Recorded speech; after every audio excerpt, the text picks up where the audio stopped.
Okay, greetings everyone. Welcome to the Halacha and Chassidus shir. Back to Wednesday night, at least for now. Next week we're going to have a shir Thursday night. We have a special guest, Alicia Pearl from Eretz Yisrael, who's going to be giving a shir on Chassidus, on the meaning of the blowing of the shofar. So please come, 8 to 9, God willing. He's an author. He's written numerous books on Chassidus and other things, and hopefully it's going to be really good. So you're invited. In the meantime, let's start off with some halacha. So someone asked me a question this week. One of our alumni, who was selling in an apartment, texted me a picture of the doorway, and I say doorway, going into the kitchen. And that doorway had no door. And he texted me, do I need a mezuzah here? So I wrote back, Hashgacha Pratis. I mamish was thinking about using this as the topic for this week. And that being said, yes, you do put a mezuzah. Well, I don't want to give away the whole thing, so I won't say what I said. We'll get there soon. But he wanted to know why, and I said, "Come to the shir." He's busy, Baruch Hashem, not able to come, but maybe he'll listen to the recording. In any event, are you ready? Okay. I don't know if we're going to cover all the sources here, specifically sources number 8 and 9. We're probably not going to get to. I just put it there. L'shleimus ha'inyan. Connects it to Sukkot as well, but I don't know if we're going to get to that. We're going to try at least sources 1 through 7, I hope. We'll see, but we have to start with the Gemara. Okay, so the question is, if you have a doorway in your home, which many of us do, without a door, it's more like an arch or an entranceway. No, I'm not getting into the question about where to place the mezuzah if it's curved. That's not the topic. That's a separate topic. The question now is just, do you need a mezuzah if there's no door on the doorway? That's the question. Let's take a look at the Gemara Masechta Menachos, Daf Lamed Gimel Omid Aleph. At the end of the first line, it says, V'omer Rav Yehuda Omar Shmuel. Rav Yehuda says, in the name of Shmuel, that as we know, when you affix a mezuzah, it needs to be on the right side of the doorway. How do you know which is the right side? Depends which way you're facing it. There's a right side if you're facing it this way. There's a right side if you're facing it that way. Which right side? The answer is fairly simple. I think we all know, right? The right side upon entry.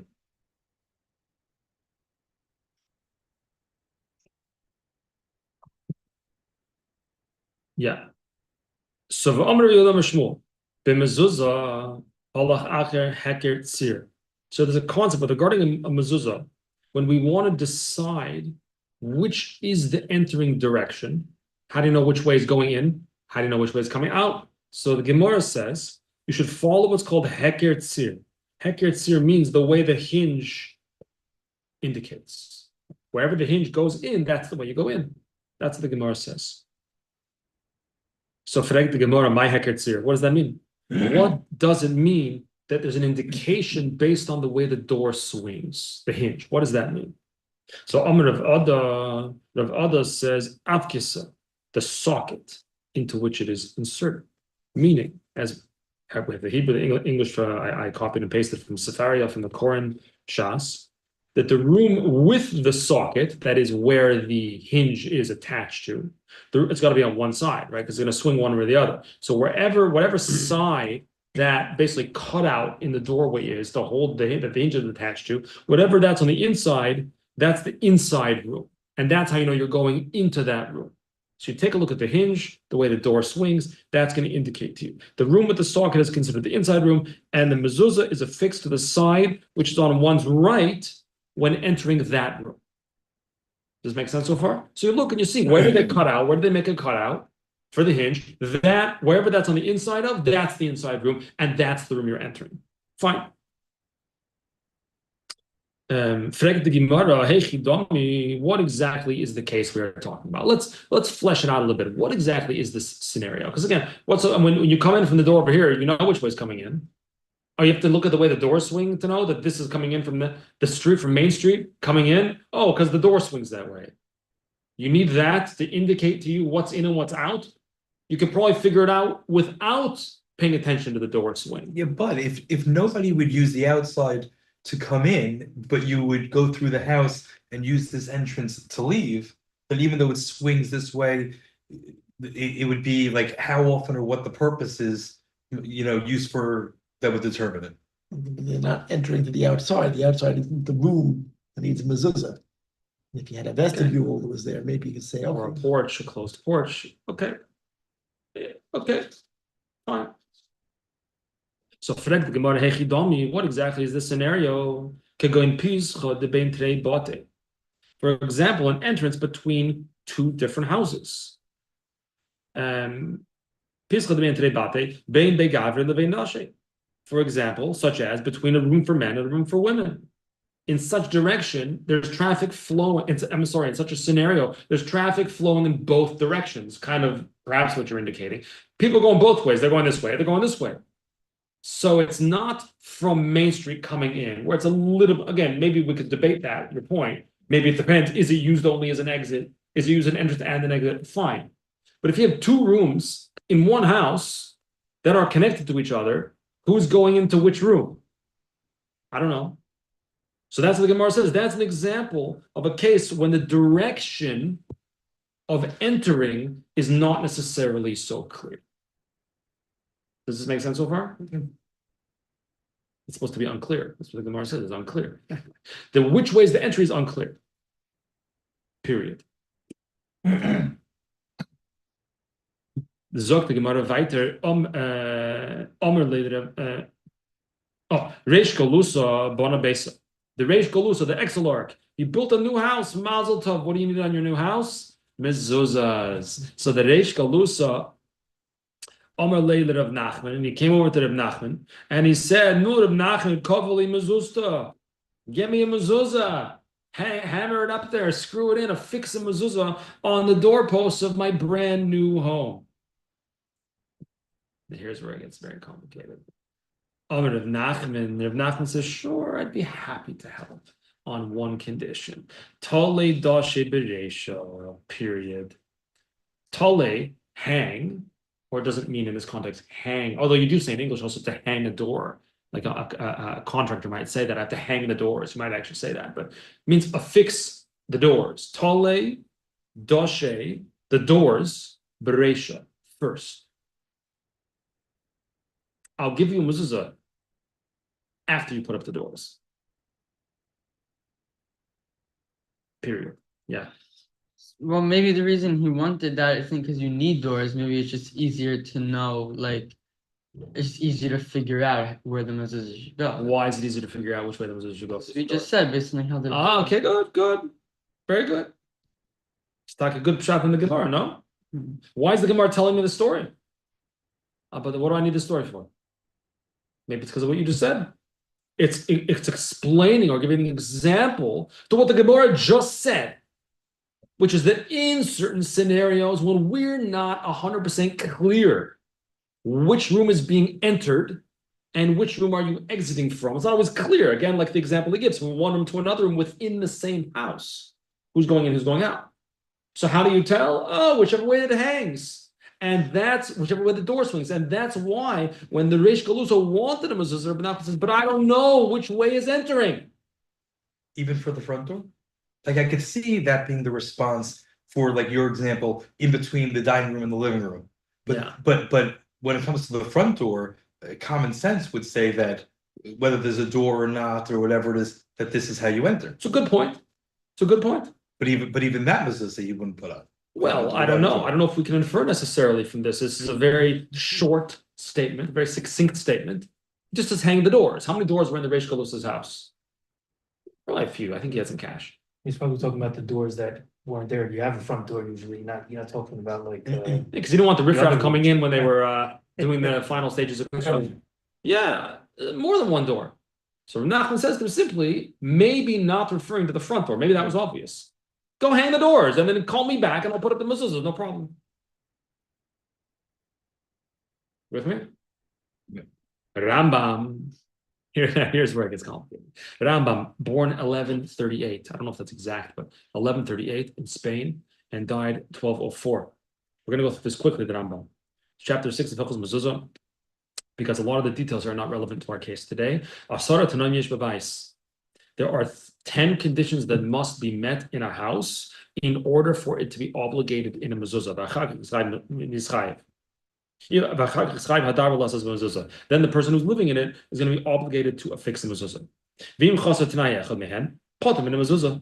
And if you're missing even one of those 9, one of those 10 conditions, if you have 9 of the others missing one of them, then you don't need to put a mezuzah, exempt from mezuzah.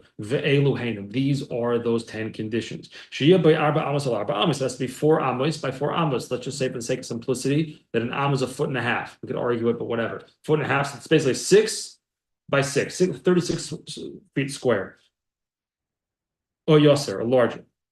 Number 2, the doorway has to have 2 doorposts, right? Mezuzahs here is not the parchment, right? It's the doorpost.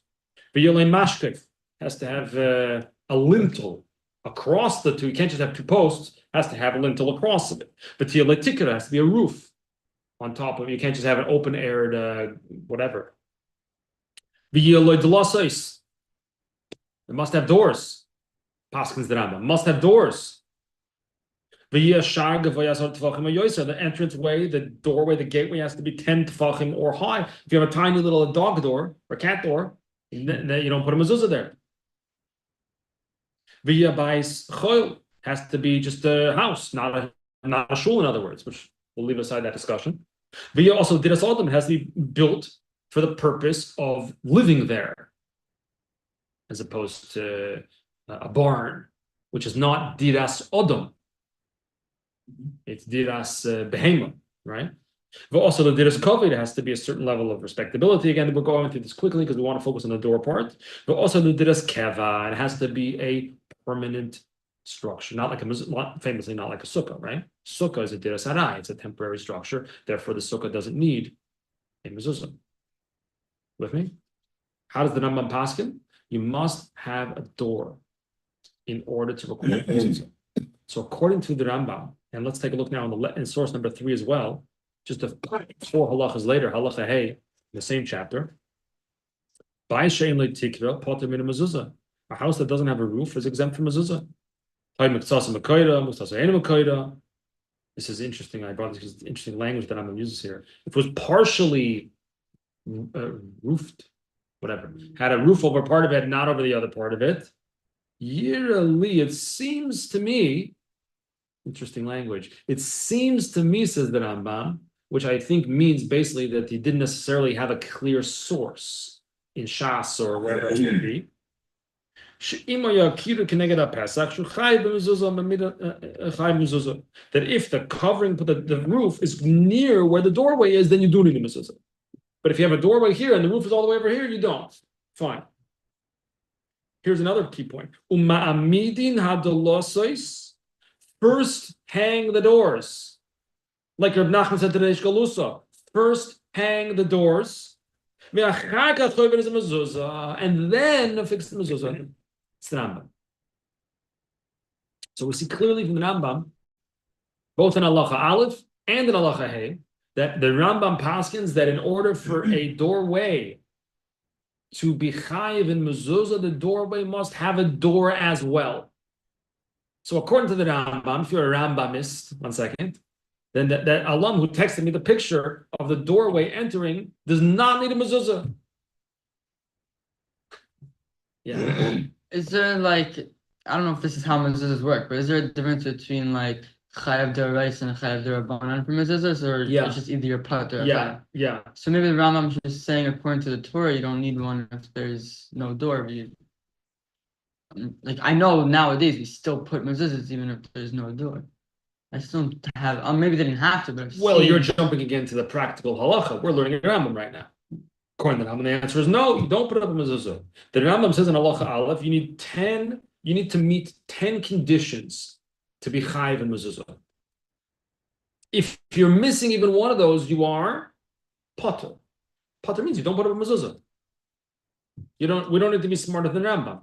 If the Rambam paskins, you don't put up a mezuzah, so don't put one up. You're not accomplishing anything by putting one up. Comes along the Rambam's dear friend, born around the same time. The Rambam was born 1138. The Ravid was born around 1125. They were contemporaries. The Rambam passed away 1204. The Ravid passed away 1198. They were contemporaries. The Ravid is Reish Aleph Beis Dal. Right? Avram ben David is born in southern France, Provence, which had a great yeshiva in that time. He was born near the town of Luna, which we're going to come back to that later. That's why I'm telling you this. Born in the town of Luna, somewhere in Provence, in southern France. And Luna became a great center of Torah. Some of the greatest Chachomim were in Luna. When the Ravid as well went to Luna to learn. And some say actually that this city of Luna was already a center of Torah since the time of the destruction of the second Beis Hamikdash. Now the Ravid, it happens to be, was in addition to being a Goy Olam, a tremendous genius, Torah genius, also was very wealthy. And he was imprisoned by the governor, Governor Chaptin, threw him in jail, hoping to extract a ransom. I don't know the details, but he didn't get the ransom. The Ravid was like, okay, so I'll sit in jail. I'll learn Torah. It seems like the Ravid's conditions were not so bad, being held in jail, and it seems like he didn't really mind. So he sat in jail for a while, and he learned all day. In any event, the Ravid wrote Sogas HaRavid, where he argues on the Rambam. And he often uses very colorful language, often. He says things like the bolts of lightning will come and strike the Rambam down. He says things like that. Very strong language, not a direct quote, but it's something like that. And he comments on this very halacha. Where the Rambam paskins that you need to have a door on your doorway. Otherwise, no mezuzah. Comes the Ravid. Kosav Ravid zal she'iyah le'delosa is loy nemar. Where does it say that you have to have doors? Who says? Ela mishum heketzir. So the whole idea of having the doors in the Gemara, in Masechta Menachos, that Rav Nachman says, put up a door. Why does Rav Nachman say to put up a door? Simple, says the Ravid, because he couldn't tell which way is entering, which way is exiting. Once you affix the door, says Rav Nachman in the words of the Ravid, and I can see which way it swings, or as the Gemara phrased it specifically, you see where the socket is, right? Thank you. Then I'll know which side to affix the mezuzah. Then I'll know it's the right side. What does it have to do with doors? Who's talking about the door? The point is not the door. You hear? It's the Ravid.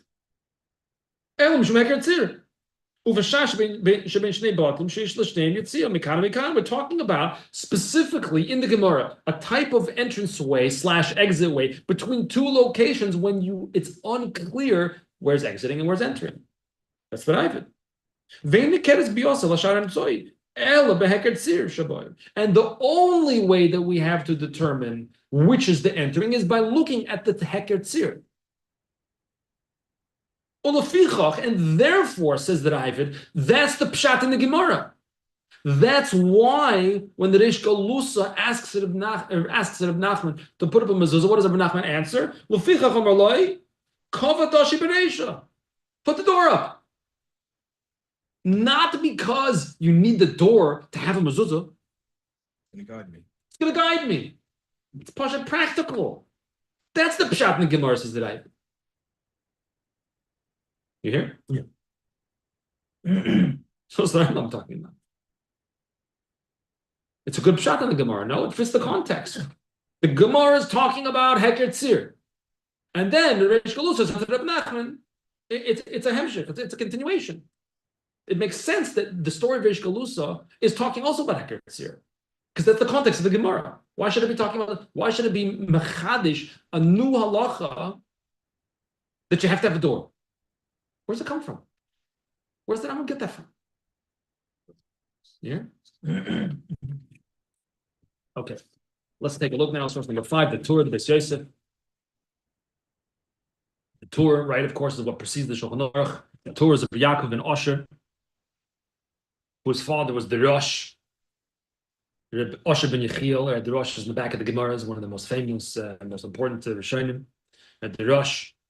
And he had the son, Yaakov ben Osher, who wrote the Torah, which is the first, really after the Rambam, really codification of halacha in organized according to like section / daily practice, so to speak. He was born in Germany, Cologne, in around 1270, and he died in 1340 in Toledo, Spain. So he's quoting here the Rambam in the Torah. He says, because of oid, and he writes further, that's referring to the Rambam. I didn't put the passage before that. Because of oid, the Rambam writes further, the Rambam writes that you only require mezuzah if you put up doors. Therefore, says the Rambam, you have to fix the doors before you fix your mezuzah. However, says the Torah, but my father didn't agree. My father, the Rosh, didn't agree. The requirement of mezuzah is not contingent upon the doors. That's the Torah, quoting his father, the Rosh. Now on the Torah, yeah, it's okay. Now on the Torah, we have the Beis Yosef.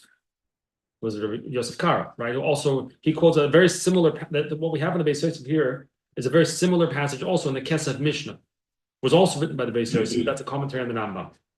I chose the Beis Yosef here instead of the Kesef Mishnah for a certain reason at the end. Let's take a look in the Beis Yosef. So,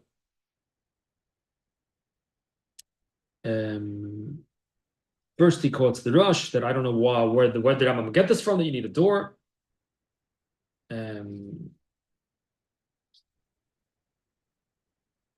He says that this idea that you need to put up the doors, see the first wide line in the Beis Yosef on the right side, the first word is she'ein. She'ein abayis chayv mezuzah ad sheyamid l'dlosos. That's what the Rambam says. V'lishna the Talmud loy mashma hachi. Says, but the pshat in the Gemara doesn't really indicate that. The way the Rambam says. That's what the Beis Yosef says. Doesn't indicate that. The heker tzir ma'asilo. The whole Gemara is talking about Heker Tzir, not talking about doors. The doors, as you said, is going to be a guide which side to put mezuzah on. If the Purish I come to show you. The Ravid also argues. That was the Rosh, by the way. He was quoting the Rosh. The base of quotes the Rosh. Now he says the Ravid Hisagol Kain. The Ravid also argues in the Rambam. Now we have two greats against the Rambam already. The Rosh and the Ravid, both against the Rambam. The Chachmei Lunel. Remember the town of Lunel, southern France, Provence, where the Ravid learned, and others. Chachmei Lunel Shalu LaHarambam. They asked the Rambam a Shaila. You have Chuvas Harambam. You have a sefer Chuvas Harambam that he wrote Shailas and Chuvas in addition to Mishnah Torah, right? He addressed halacha questions. So they asked him a question: why did you paskin like that? Why did you paskin that if there's no door, you don't need a mezuzah? Chachmei Lunel.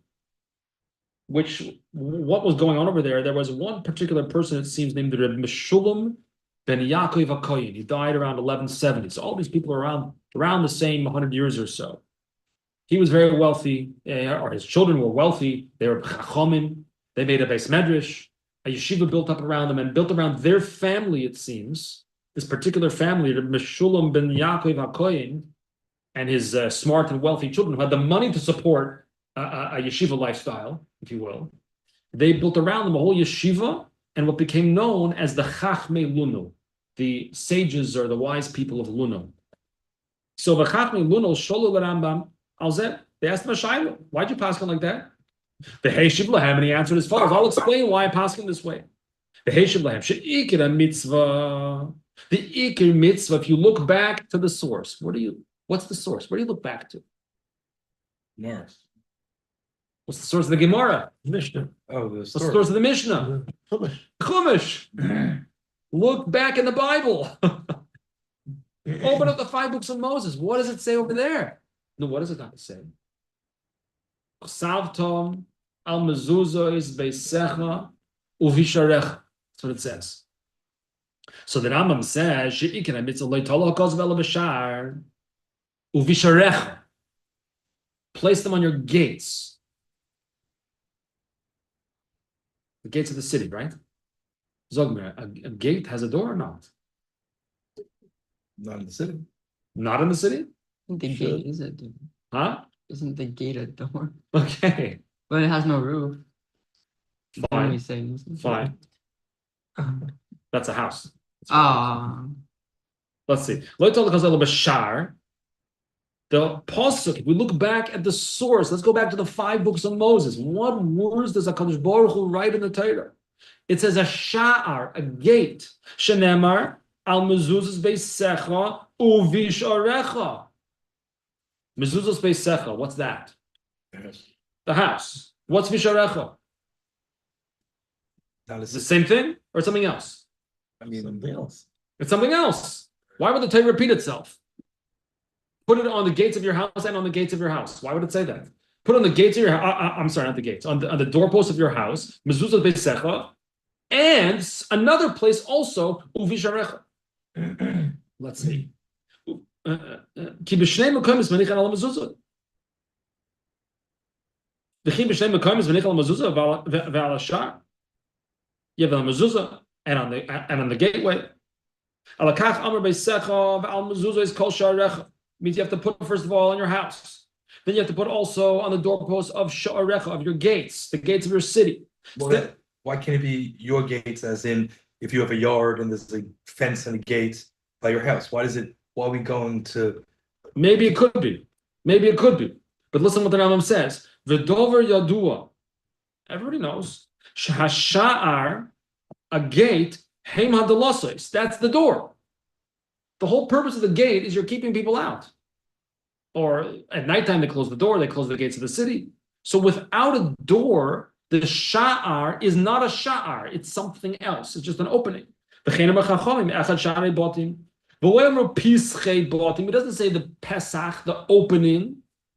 It says a sha'ar, a gate. Shakol Pesach she'ein le delosos, Pesach mikri, any Pesach, any opening, let's call it a doorway, she'ein loy delosos, that doesn't have a door, Pesach mikre, that's called a Pesach, an opening, sha'ar loy ikri, but that's not a gate, that's not a sha'ar. But because you mentioned about France, maybe the architectural buildings in France, there were no doors on the gates, while wherever the Rambam lived in Spain, there were. So when it says Sha'arecha, they're looking at defining what that is differently based on where they lived.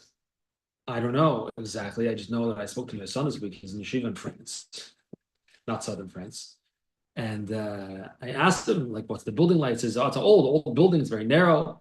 Tells me all the streets in Europe are narrow, he tells me. And the houses are narrow because Europeans are narrow-minded. Not like Americans. Americans have big streets because we think big in America. Big thinkers. That's what he told me. But there's a chutzah, there's a courtyard in the yeshiva. There's a yeshiva building, it's like one or two had like a dormitory or also whatever, a few buildings, and there's like a chutzah. I didn't ask him, what's the entranceway? Is there a gate? Is there a doorway? I didn't ask, but I assume there's some type of entranceway, some type of door. I don't know. You want to debate now the architecture of France. I don't know. I don't know. They have the Arc de Triomphe, right? That's the. But that okay. But that's People not. would say That's not Bisharecha. it's not, but they may have archways and doorways and stuff that's like that without a door that people still enter. Fine, no problem. You could have that. First of all, the Arc de Triomphe or something like that is mamash an exception because the whole inyan of the Arc de Triomphe specifically is to show off. It's not. It doesn't function. It's not a practical. It's an arc just for the arc's sake. For the arc's sake. Door, no door. Yeah, but it makes it sound like Beisach Uvitra. So Beisach Uvitra means the gate. Obviously, it has a door. So for the gate, you need a door. For Beisach, that it wouldn't need a door. It's like it's separating. It's not. It's not saying Beisach and the gates of your house. It's saying that they're like two separate. Two separate things. Your house is your house, and then for the gates, you need, which are doors, you would need. But it doesn't say it's one and the same.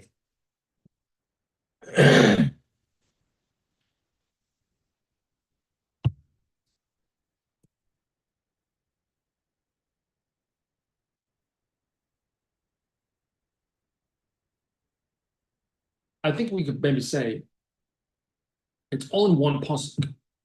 So there's going to be consistency within the pasuk. So Beisach means your house. I'm assuming you have a door on the front, at least on the front door, right? The rooms in between, the rooms inside the house. I don't know. Maybe you do, maybe you don't. But from the word of Yisharecha, and I guess the Rambam's learning, that's how we see what the whole sugya is. That's how we see what it's about. We look at the word of Yisharecha. From there, we can determine what the pasuk is talking about. If I'm understanding the Rambam, and I'm trying. I called someone earlier today. I said, "What's the pshat in the Rambam?" He told me I wrote something about it. I said, "Good." So, sure. I said, "I'm not on my computer." Okay, maybe later.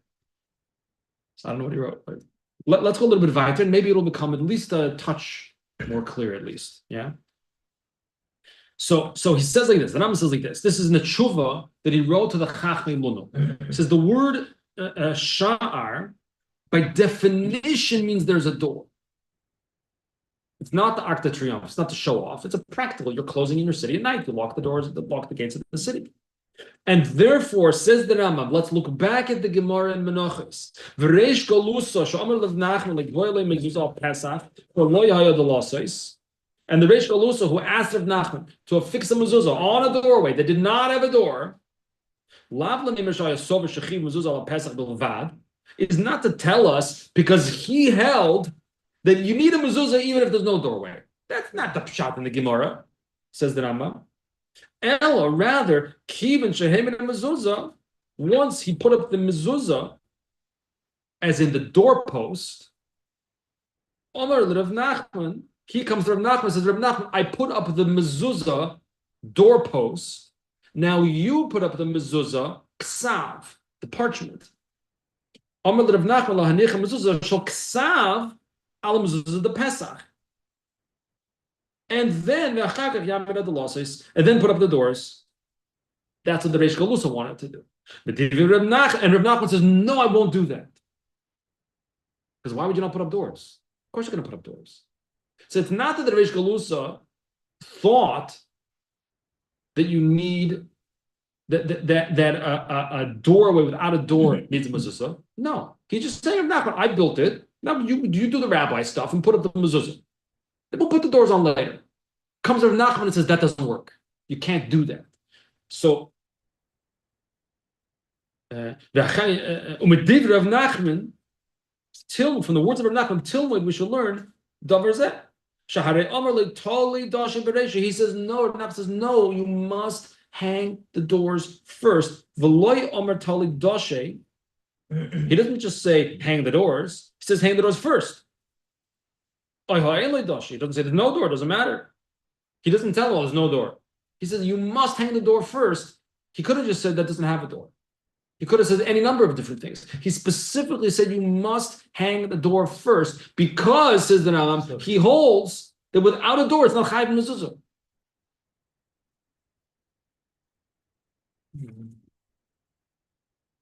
The Rambam is still the only one who says this, by the way. But he's defending himself. Now comes the Beis Yosef. Here's the part I wanted to get to in the Beis Yosef. Ulinyan halacha.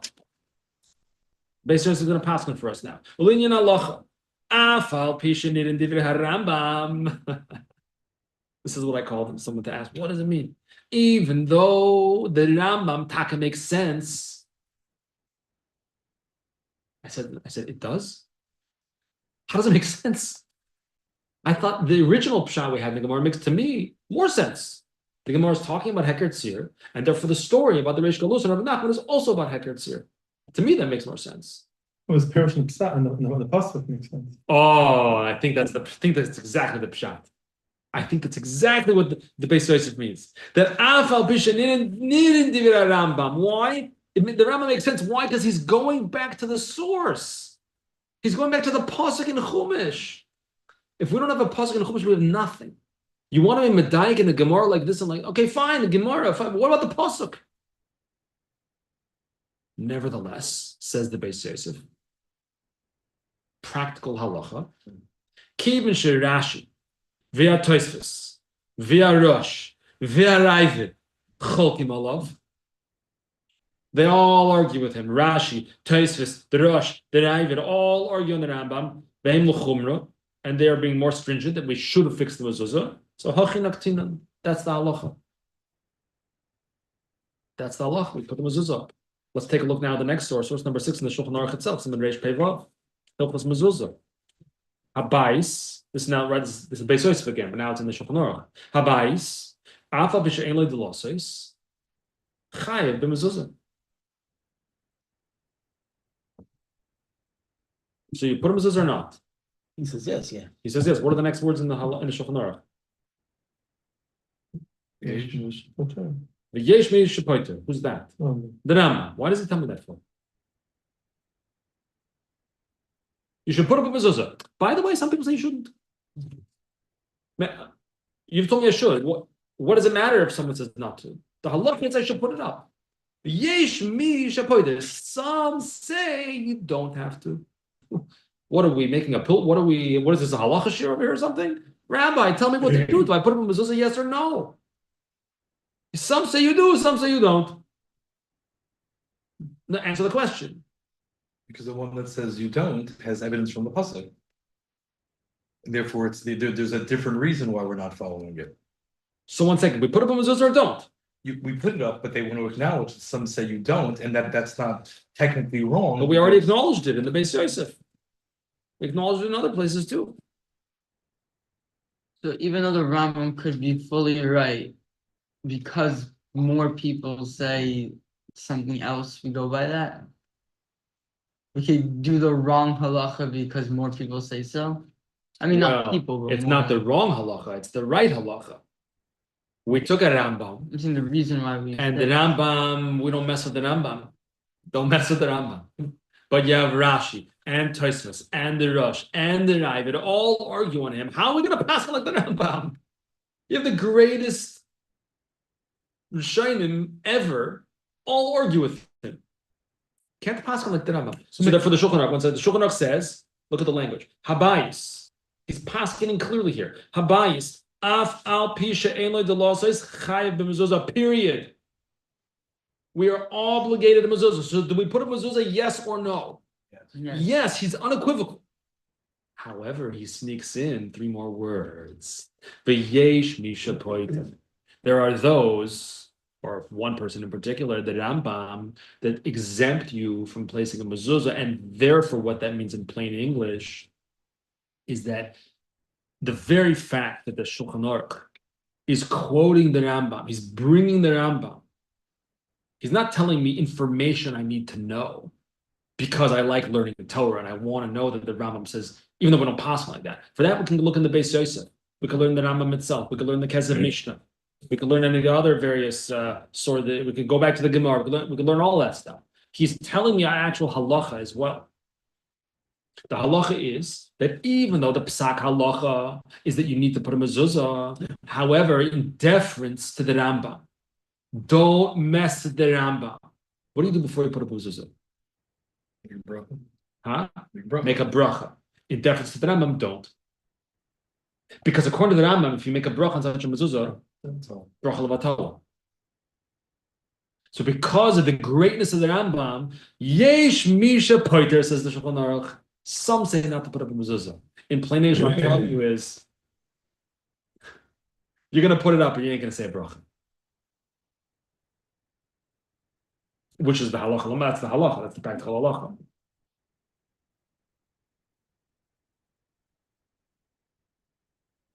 Questions, comments? Yeah. It just sounds weird that like we're doing half of what some say and then half of what someone else say. Like just pick. Do you have one the question side. only right now, or the question every halacha? Oh, You can that's always how say it it. always were.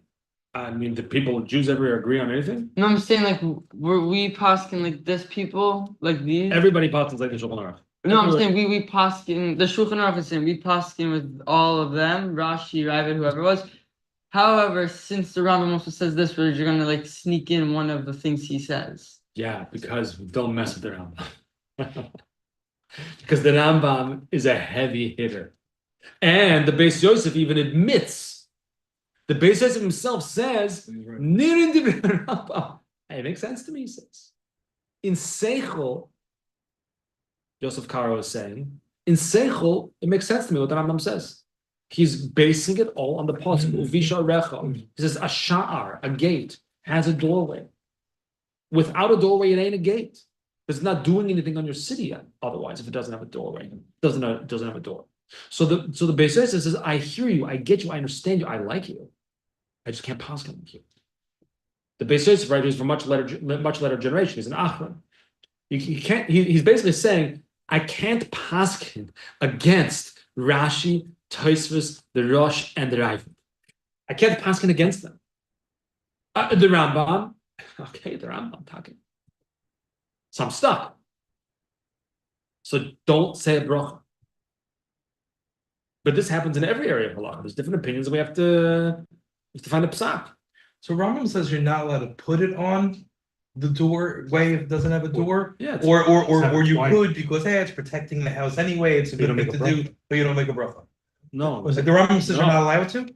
This is you're potter from a mezuzah, so why would you do it if you're potter from it? Don't put up a mezuzah. Yeah, No, maybe no, like it maybe doesn't like say- the heebie-jeebie of It doesn't say it's protects it you. doesn't say it's usher, bro. It says you're potter. There's no reason you couldn't put a mezuzah everywhere you wanted. You could put them on the Says wall. it says that anyone in who your does car. something Car, when they're still- potter is a shaita. So how do you? Talk to me in It's a Sukkot about, show talk to me thing. during Sukkot about this. Different question. My How do you- Shabbat eats in the Sukkah even in the rain. Talk to me at a different time. How do you define more on the corner of the Rambam? Okay, that's a whole nother discussion. He gave us a little bit of information about that, right? He told us the height, he I mean, told us makes has to have sense. two doorposts, has to have a lintel, okay. So you have a curtain, no light. That's a good question. I mean, the better The question. pashtus, a curtain is a doorway. If you don't have the top, like, that goes straight to the ceiling, right? You don't have a. But that's also a good question. Okay, it's also, yeah. That goes downstairs, I don't know. Good, yeah. Yeah, look. Yeah. So let's say you have like this alum showed me the picture. That's So it was kitchen.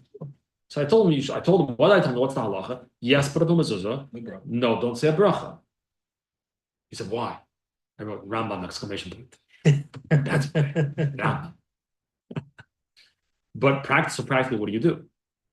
So the best thing to do is to say a bracha on a doorway that you are for sure chayiv in, like your front door. And then you put up all the other mezuzahs in here. Usually, when are you putting up? When are you affixing a mezuzah? Usually, when you move in, typically. When was the last time you put mezuzah up in your house? You did it already years ago. Maybe you haven't checked, and you have to put them back up. That's a different question. You need to put say a bracha or not. So you say the bracha on the mezuzah that's for sure chayiv, like your front door mezuzah, for example.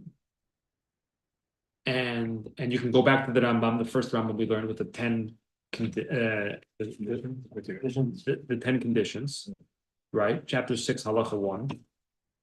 And if we went by that, I mean, most doors we have now wouldn't have this. So like the front door, or you'll find your door, and then you go through there, and then If you go full circle, it's where we started. We still don't know which side to put the mezuzah on, a big archway going from the living room to a dining room. yeah.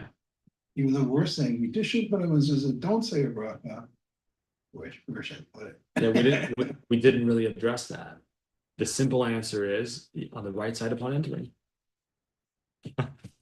I have two doors in my house, one in the back, one in the, I put the ball equally, and I have this. I have Well, the division- door in front of the back, you're for sure putting on the right side upon entering. No, I'm into the saying, but I house. have this in the middle of my house. Good, between so- my living room and my dining room. Like, Yep. sometimes I go this way. You'll go by the front door in such a case. The front door is unless a person never enters through the front door. I don't know. The typical way to enter a house is through the front door, unless you're a gav and you go through. Yeah. So you go by the front door, and the front door, which is the flow of the house, basically. It's sometimes a little bit unclear. Sometimes. In my grandmother's house, she has a door to the basement, but no one uses it because there's a tenant who only goes through the back, and my grandmother's not going to go into the room where the tenant is. So does she technically not need? No, she definitely needs this door. The door. If the door is a door, it needs a mezuzah. I thought you said if you're not going to do it. No. Does the door? It's a door. Yeah. It needs a mezuzah. So what do we say about if it's not used? Didn't we just say that if it's not used as like an entrance? I thought we just said that. I think we were discussing if it is used, then you have two entrance ways that are used equally. Oh, Sometimes you come from this direction, sometimes you come from that direction. Then it's a little more complicated. You probably would go, what's the flow from the front door? Most likely. Okay, I see we have maybe more to learn about mezuzah. Well, that's a lot more to learn. Okay. Let's, we don't have much time now, but let's try to do a little piece for the coverage of Rosh Hashana is coming. This is a very, very short piece. We'll try to explain it a little bit. This is a letter written by the Lubavitcher Rebbe's father. We learned some of his Torah a week or so ago, a couple of weeks ago. It was his yard site recently, the 2012. And this letter was written just a few days after Rosh Hashana, 1937, 36. And it's, as you said, it says on the top, Dnieper Petrovsk, which was in Ukraine. He's in Ukraine, and it's where he was the Rav. This is written before he was sent away into exile by the Soviets. And on the third line, as you see, the letter is addressed to Bini, Ahuvi, Chavivi, V'Yakiri, Menach, remember Sheyichte, La'echem, Tigris, Omi. To my son. This letter was written to the Rebbe.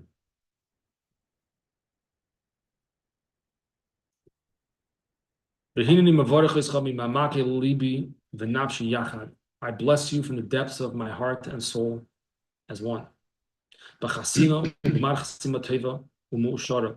With to be sealed and let me translate it. A good new year, how we want to translate it. Is wealthy and not wealthy, but joyous, happy, glichlich, etc. You and your wife, that was married a short period of time, you and your wife, should have a year of life and of peace. Shana Tova Masuka, a good and sweet year. V'chol tuv b'gashmis v'ruchnius, with all good things, both materially and spiritually. Shana, it should be a year for the both of you. Shabbat tifkedu b'ben zochar zerach zarachai v'chayama. Should be blessed with a son, which, as we know, the Rebbe was never blessed with children. Now, here comes the Kabbalah. We're just going to do a few lines of this. We're going to try to do a few lines of this, and I'll try to flesh it out a little bit as the best that I can. So Rosh Hashana, by way of introduction, I would say like this, that Rosh Hashana, we are celebrating the beginning of life, really, the beginning of the world. Even though really humanity were created right on the sixth day of creation, which is the 25th of Elul, Chof Hei Elul, is when the world was actually, I'm sorry, the world was created not on Rosh Hashana. The world was created 6 days prior to that, on the Chof Hei Elul. Rosh Hashanah is the creation of man. So Rosh Hashanah, in a sense, is not actually celebrating or marking the creation of the world per se. It's marking the creation, if you will, or the emergence of life, human life. And we see that a recurring theme in the davening, it comes up numerous times in the Machzor. We'll pay attention and notice it this year, I'm sure, numerous times. It's the gift of children. Sign the davening, sign the Haftarah and the Haftarah and the Haftarah and so forth. What happened in Rosh Hashanah? First of all, there were 3 barren women, 3 women that were not able to have children, that were remembered by HaKadosh Baruch Hu and conceived children on the day of Rosh Hashanah itself. Who were they? Sarah, right? Sarah Imenu. Says V'Hashem Pokares Sarah. She was the mother of Yitzchak Avinu. She was quote unquote remembered. She conceived on Rosh Hashanah. Then you have Chana. Chana, of course, is the mother of Shmuel. Shiloh, right? She davened in Shiloh. The whole story, we read the Haftarah, right? We read the Haftarah in Rosh Hashanah. Eli HaKohen sees her. She's almost hysterical. She's crying. She's mumbling, whatever it is. Eli, what are you doing? The whole story in the Haftarah. What are you doing? Are you drunk? And I'm drunk. What are you talking about then? Nafshi, pouring out my neshama. I'm not drunk. Well, question: what did Eli HaKohen think? He thought she was drunk, really? A woman is mamish pouring out her heart, pouring out her soul. You think she's drunk? Where did that come from? Whole nother discussion. So Chana was the mother of Shmuel. She couldn't have children either. She had children. And last but not least, Rachel. Rachel was also barren. Yet she conceived and she had 2 children, right? Yosef and Benjamin. So those are all connected to Rosh Hashanah. Shakol, now remember the Rebbe's father just said, I give you a brach, you should have children.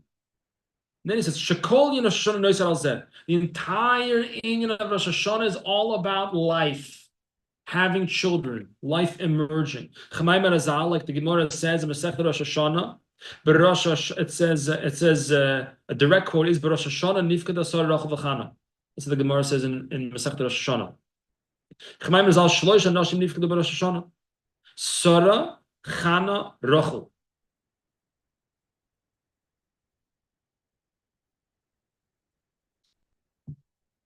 Each of them have 3 letters in their name. Sarah, Chana, Rachel.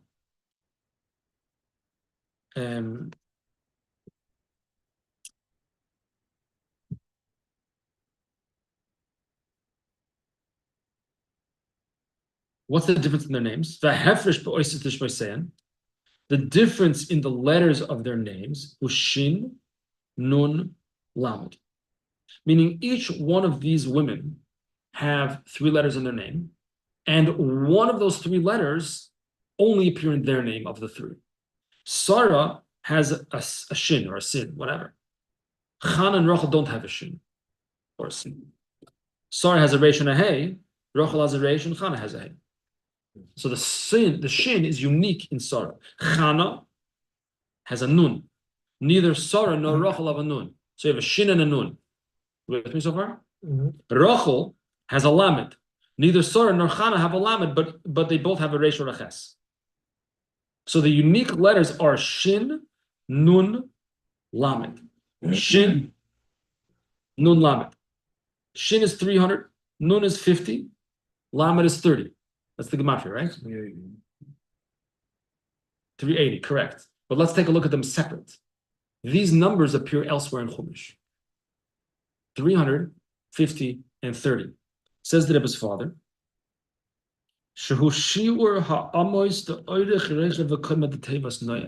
whoa. That is the measurements of the Teva of Noach. 300 amas by 50 by 30.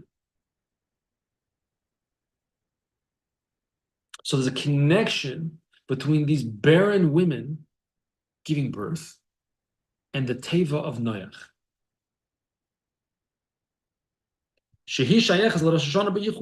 That the Teva of Noach is shaykh to Rosh Hashana. As it says in the Zohar. I looked up the Zohar.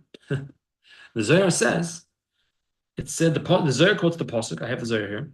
The Zohar quotes the Pasuk as it says, Parsh Noach, that says, Vatona chateva b'chodesh hashvi. The Teva rested in the 7th month, Beshiva Asar Yom LaChodesh, on the 17th day of the month, Al Hore Ararat. So it rested on the Mount Ararat in the 7th month. So the Zohar says, My Paslan, what do we care? What is the difference to me? Ishari Bahai Bahai. What does it matter when the Teva of Noach came to rest? This day, that day. What do we keep a yontiv that day? We'll make a siyum masechta. What do? You don't do anything that day anyway. Nothing to know. It's not Rosh Hashana. It's not Yom Kippur. It's not a holiday. So why does it matter? The Zohar asks, such that the Torah tells me. Do you know which day the table was on this day on this month? What's the difference? Rather, he says the Lamed Klal Kuliyot. So this pasuk is coming to teach me something. The Shaita the din atolei alam, that it happened at a time when there was din on the world. Right, the whole story of the flood of Noach is a time of judgment. The people were judged, and it wasn't such a good judgment. So the whole context of the story of the flood of Noach is a time of din. So the Zohar says, yeah, and that's when the Teva landed on Mount Ararat was at the time of din, the 7th month. What's then? Rosh Hashanah. Tishrei is the 7th month. It's the time it says V'kudsha Birchu Yosef al Kursaya the Dinah. It's a time when Hashem is sitting on his chair of judgment. Ela b'chodesh hashvi is the 7th month. Di'ihu yoyma the dina, that is the day of judgment. Yoyma the chol b'nei almois paktun bei, it's the day when all people are judged. Determine what happens. Kulhu avrin kameyahu korsaya, all people, all of humanity pass in front of this chair, this throne of judgment of Hashem. And that's why the Zohar says that it tells you in the 7th month, you should know it's a time of judgment.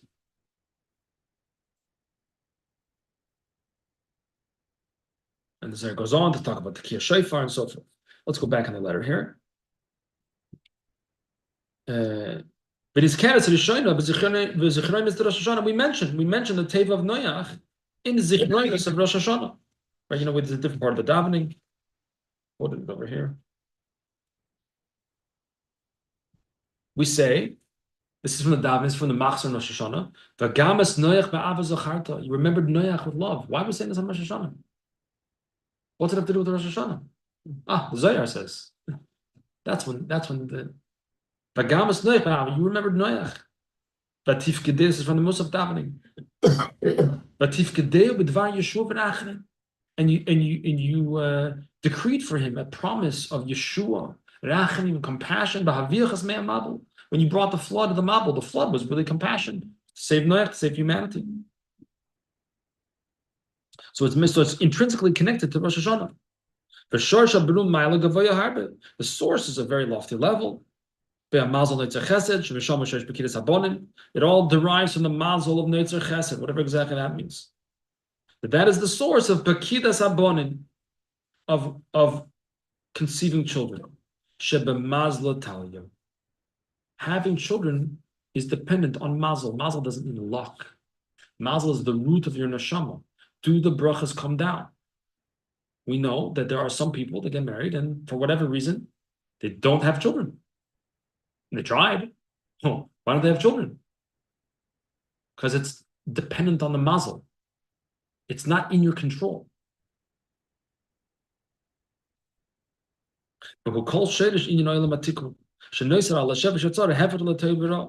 This is all rooted in the concept of the world of tikkun, which is to settle the world, which is the opposite of the beginning of creation. The beginning of creation was tohu vavohu, total chaos. So let's try to bring it together a little bit. We have three things. We have the three barren women having children. We have the teva of Noach, and we have Rosh Hashanah itself. Mankind being born. So these three things are all connected. So the Zohar says that the teva came to rest in Tishrei, the time of judgment. And the teva itself is life after destruction. The whole world wiped out. The teva rests on top of the mountain, opens up the door. Did it have mezuzah? Opens up the door and sees a world destroyed, desolate, flooded. Well, it wasn't flooded anymore, I guess, whatever. It's at some point, right? And steps forth into the world. That's Noach. After the devastation of the flood, the teva is untouched. Noach is untouched. He emerges not exactly untouched, but emerges into the world to really populate humanity, populate the world. He steps forth.